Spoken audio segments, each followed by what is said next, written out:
Hello again, and welcome back to Educator.com's Advanced PHP with MySQL course. Today's lesson is a very exciting lesson because we're going to be providing an introduction to object-oriented programming. Specifically, we're going to talk a little bit about, just in general, what object-oriented programming is. We're going to talk about how, in a way, we've been doing somewhat of a means of object-oriented programming through the use of associative arrays. We're going to talk about what classes are and how to define them. And then we're going to talk about what objects are and the difference between classes and objects, which is a common difficulty to understand for first-time students to object-oriented programming. We're going to talk about what's known as instantiating classes or creating objects. And then we're going to talk about how to basically get and set properties of an object we create.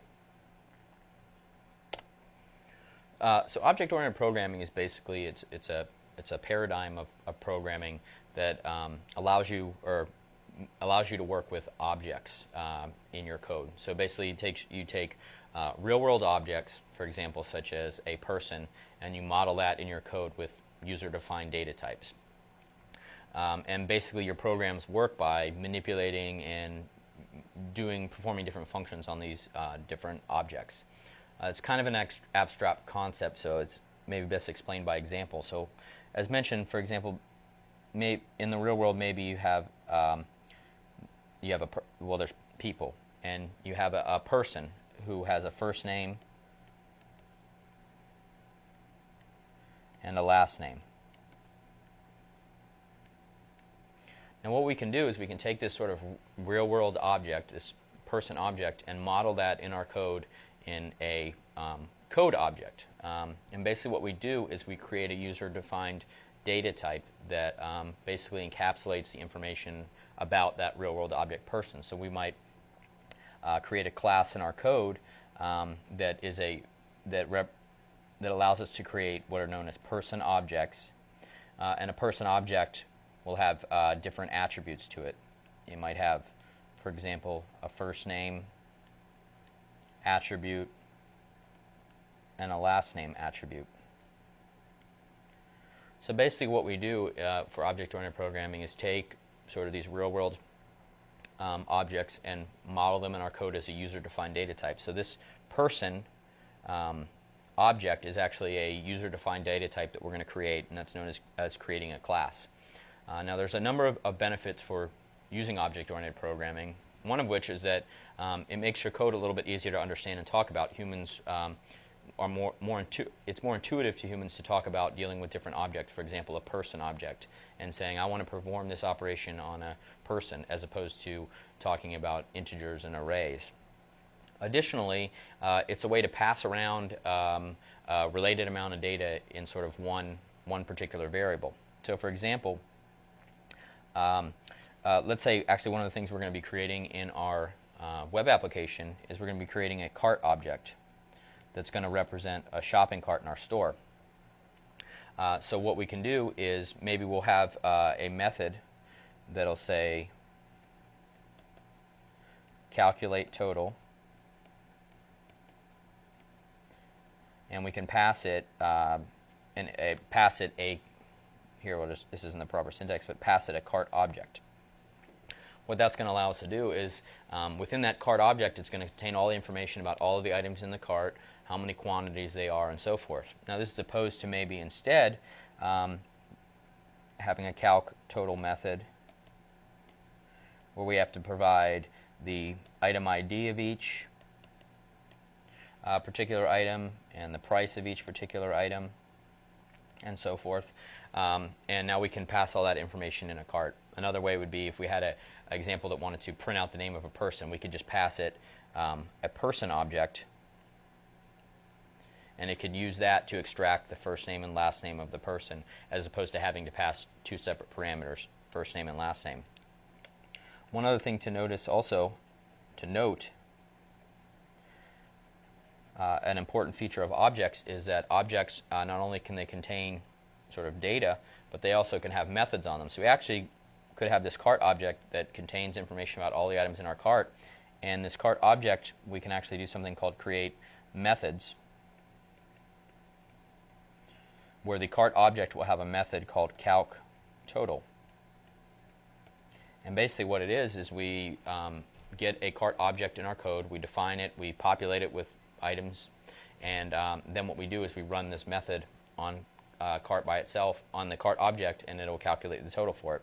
So that's another benefit of using objects is they contain data, and then they also have methods and functions that they can operate on themselves with. In a way, we've kind of been using object-oriented programming a little bit through the use of associative arrays. Basically, as mentioned, one of the benefits of using objects is you can encapsulate a number of different pieces of data, for example, about a person in one variable. You can create a person data type and then create a variable that's of that person data type, and you just pass around that one variable, and it contains all of the information. You can access all of the information, as we're going to see, such as the first name and the last name.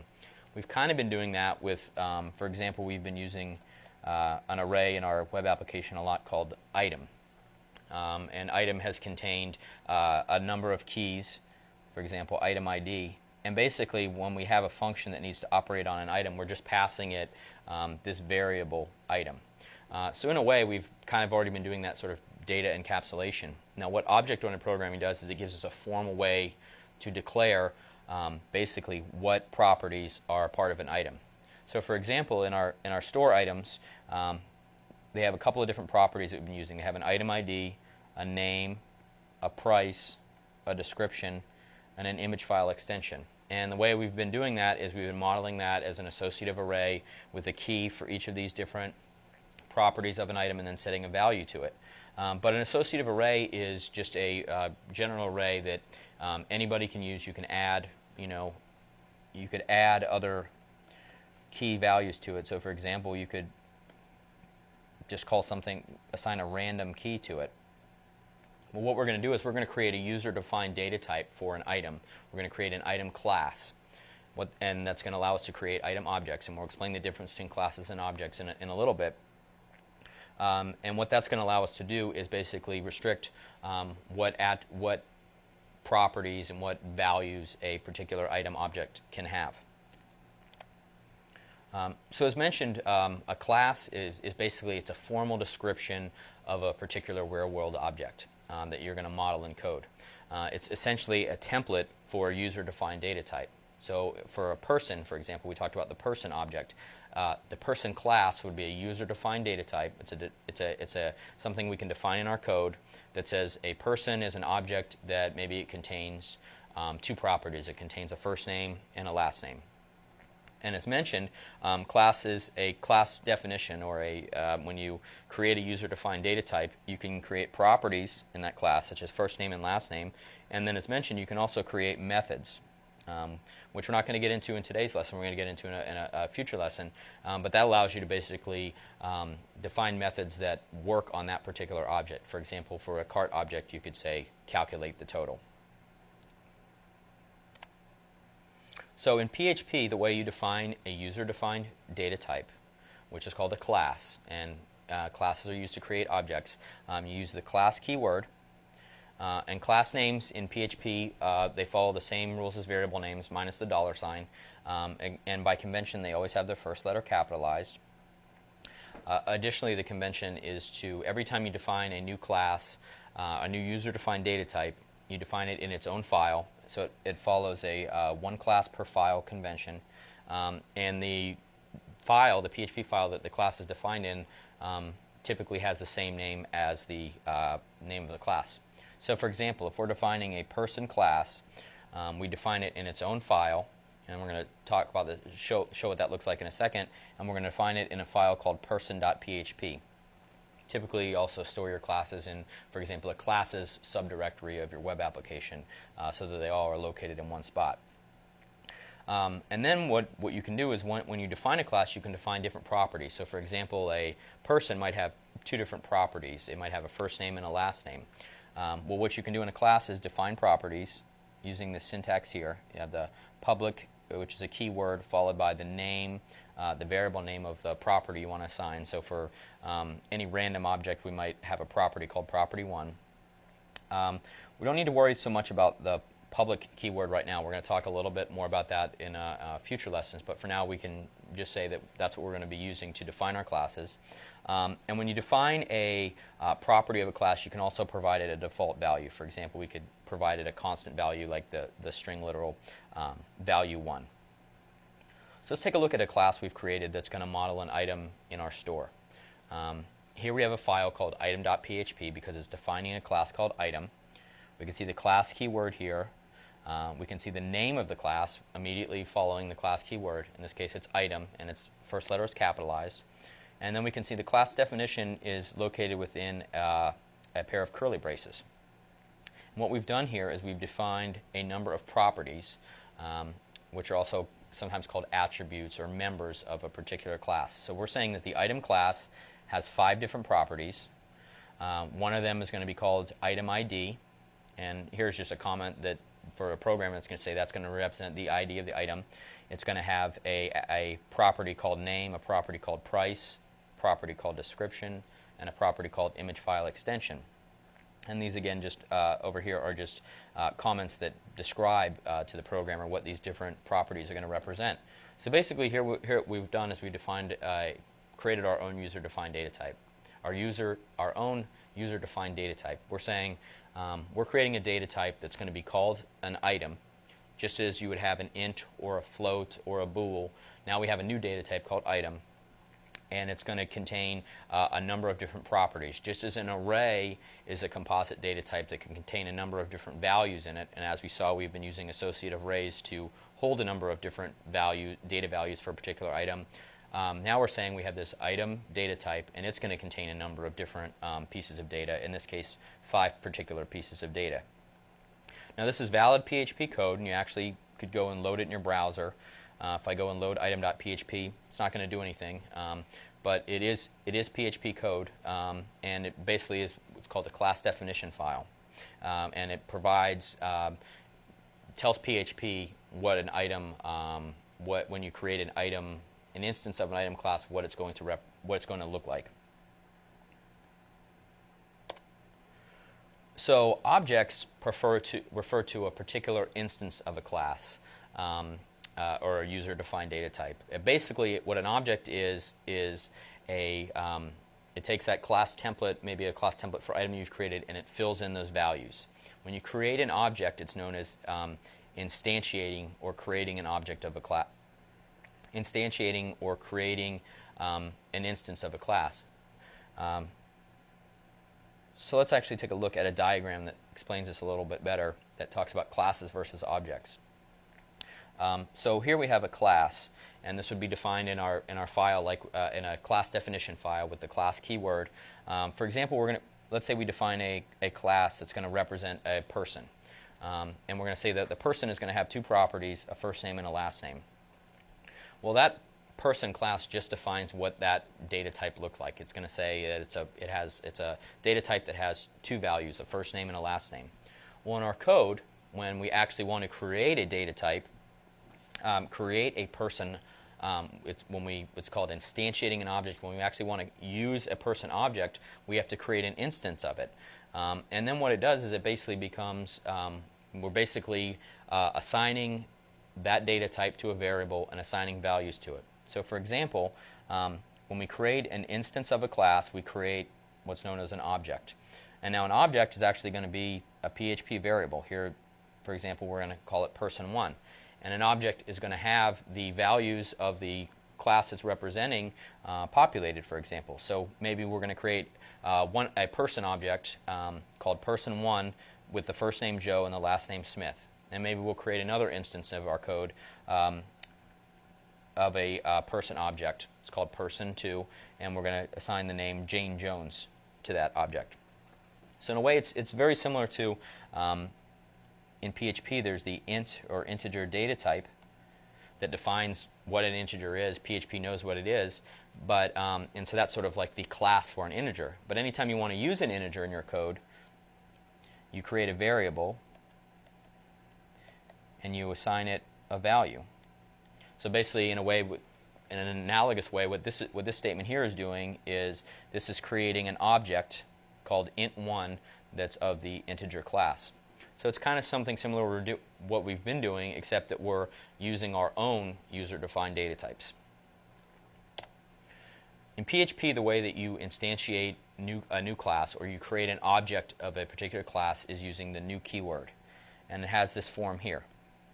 So basically what we do is we declare a variable, and using an assignment operator, we have the new keyword followed by the name of the class we want to create an instance of, followed by open and closing parentheses. So this line right here basically says, create the variable person1, and then set it to be an object of the person class. So basically have it be the data type that's represented by the person class. Now, one thing to note is that if you were to run this within your script, PHP has to know what a person data type is, a person class is. It's not something that's defined in PHP. We actually defined it in our, well, for example, in our last example, we defined our item object in a file called item.php. So person is probably going to be defined by convention in a file called person.php, and it's going to provide that class definition for what a person is. Well, PHP needs to know about that in order for this statement to make sense. So anytime you use a particular class in a file, you need to either include this person.php file, or actually you can include the class definition within the script itself, which is not a recommended practice.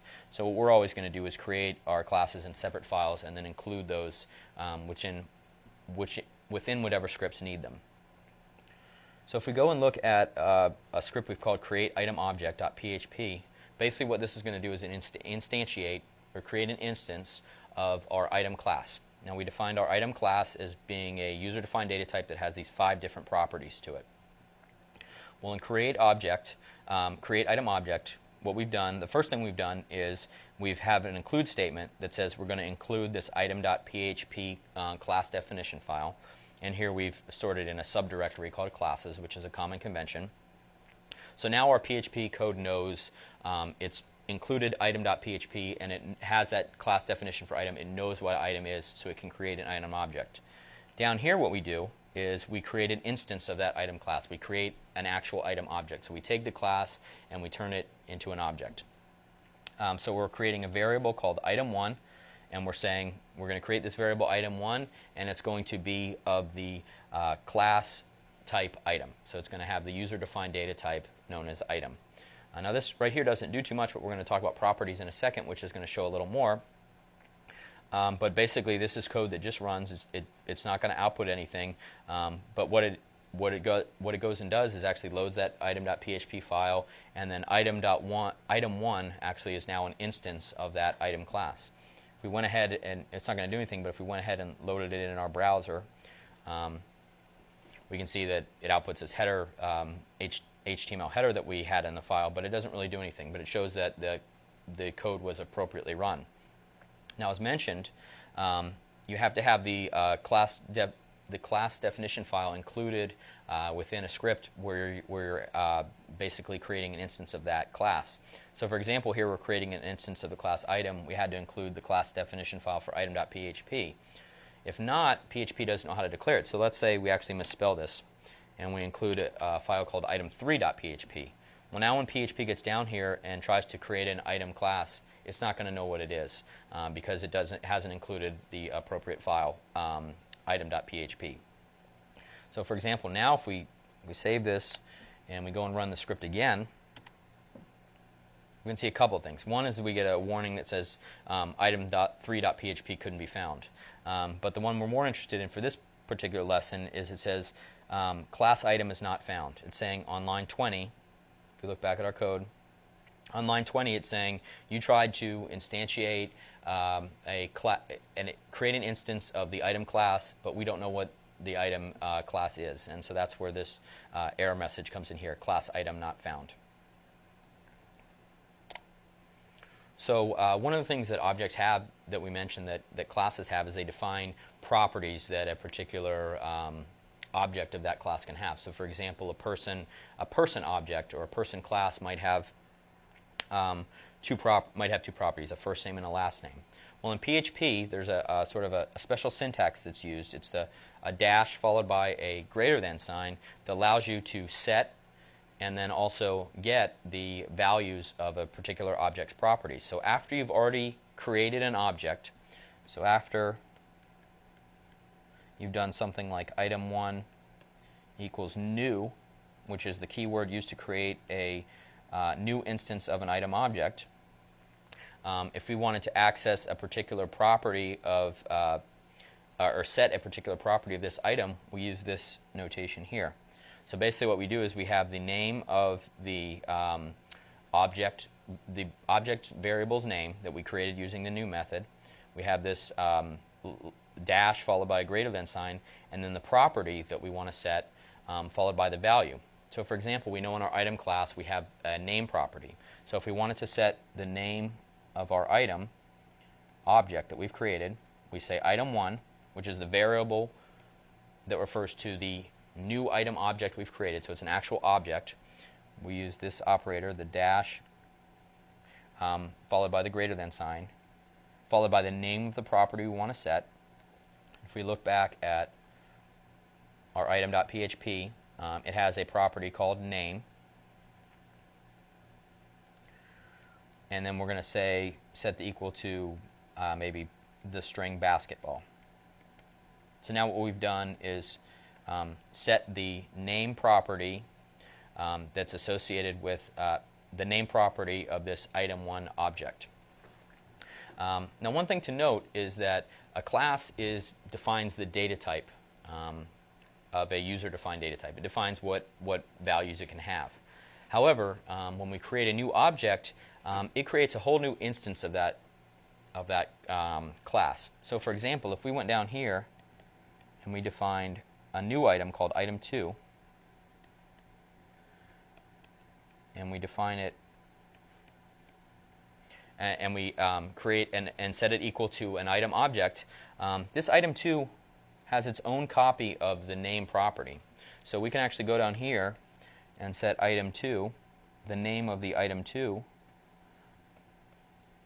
item, to other, to something else. So basically, now we have two objects that are of the item class type, of the item data type, and each one of those objects has their own copy of the different properties defined. So basically, this is how we represent different items in our code. This is going to be item number 1 that has the name basketball. This is going to be item number 2 that has the name other. And then what we can do is, let me erase some of this here.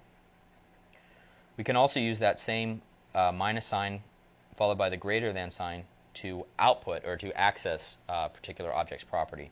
So for example, we might want to echo this name property. The way you would do that would be you get the object name, item1, then you have this less than, or dash sign followed by the greater than sign, and then the name of the property you want to get the value of.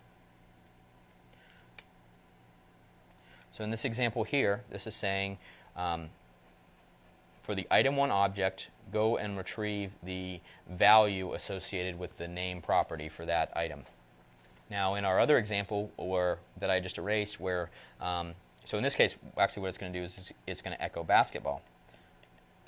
Now if we had run the same code on that item we had just created, let's assume it was still here up in this section. If we had done instead item2 dash name, what would actually be output would be other. And that's because each item object that we create has its own set of all of those properties defined in the item class. So every time we instantiate a class item using a new keyword, we create a variable and we assign it this item class type. It basically has its own version of all of these different properties. Each one has its own item ID, its own name, its own price. And the way you access and set those is using the dash followed by the greater than operator, or by the greater than sign. So let's take a look at accessing and setting properties in action. We have an item script called itemObjectProperties.php. Has the same beginning as our last script. We include the item class definition. We instantiate. We create a new item class. A new object, a new item object, and we set it equal to this variable item1. And then now we're going to go through and set all of the different properties of this item using this dash greater than operator. So we're going to say for item 1, which is this new item object we've created, we're going to set its item ID to 1001. We're going to set its name equal to baseball, its price to $4.99, its description of this, and its extension equal to that. And then what we're going to do is access these different properties. Now that we've set them, we can extract the values from that particular item object. So on that item object, we're going to extract all the values into separate variables. So we're going to say set a variable called item ID equal to the item ID that the item object associated with the variable item 1 has. So the key thing here is that it's the item ID associated with the item 1 instance of an object. In our last example, if this had been item 2, the item ID might be something different. It could be the same, but it might be typically would be something different. So the key here is that when you are accessing a property of a particular object, you're accessing the properties of a particular instance of that object. In this case, we're accessing the item 1 instance of the object. So we go ahead and extract all the different properties using this dash greater than sign, and then we just go ahead and output that. So if we actually go ahead and look at this code in our browser, item object properties.php, we can see that what it's done is it's gone and, after having set all those properties, it's gone and output all of the different values that we had set. Now one thing to notice is that, let's say we tried this code before we set any of the properties. So before we perform this set operation up here. Well, our item class doesn't, when it's initially created, doesn't have any values for these. So when this is run, it's actually, when you try to access item ID, it's not going to return anything because no value for there exists. It, in fact, is null. So if we go ahead and save that script and reload it, we can see that the first time we try to access the information associated with the item 1 object, which is an object of the item class, we can see that no values are set. Now, as mentioned in our class definition, we can actually include default values. So let's say, for example, we set a default value for the name property of an item class. We'll just call it defaults. So anytime we create a new object that's of the class item, it's going to have 5 different properties, and the property name is going to have the value set to default. And then any other properties, you have to manually set them in order to have them set a value. Now you can overwrite this default property, which is what you would do using the dash greater than operator. But at least when this object starts, it has a default property. So now, if we go back and look at our code here, after we've created this new item object, and we try to retrieve all of its different properties, this one for name is actually going to return that name default because it's actually already set when you create this item class before you set any properties to it. It already has a default value provided. So when we output this information before we've set all of the other values, it's going to actually output that name. If we go and look at our code now, we can see that it output up here, it output the name default, and that's because we had provided a default value for it.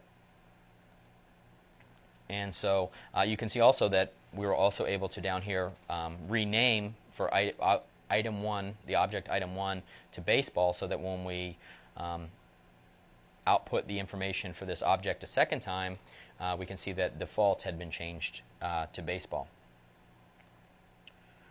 So basically, like, one of the key things to note is sort of the difference between classes and objects, and that's a very complex concept when you're first starting to work with object-oriented programming.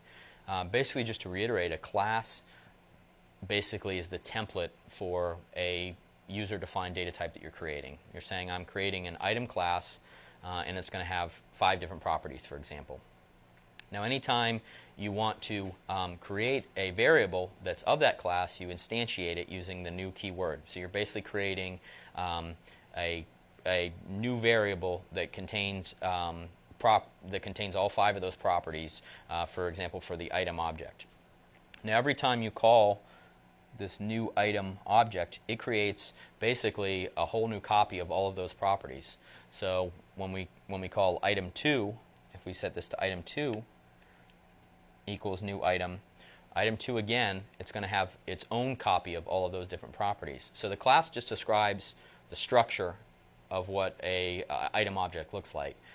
When you create an instance of the class using the new keyword, it actually creates basically spots essentially kind of in memory for all the different properties of that, and you can set them. And each object you create has its own copy of those, and you can set and change them as you need during the course of your script.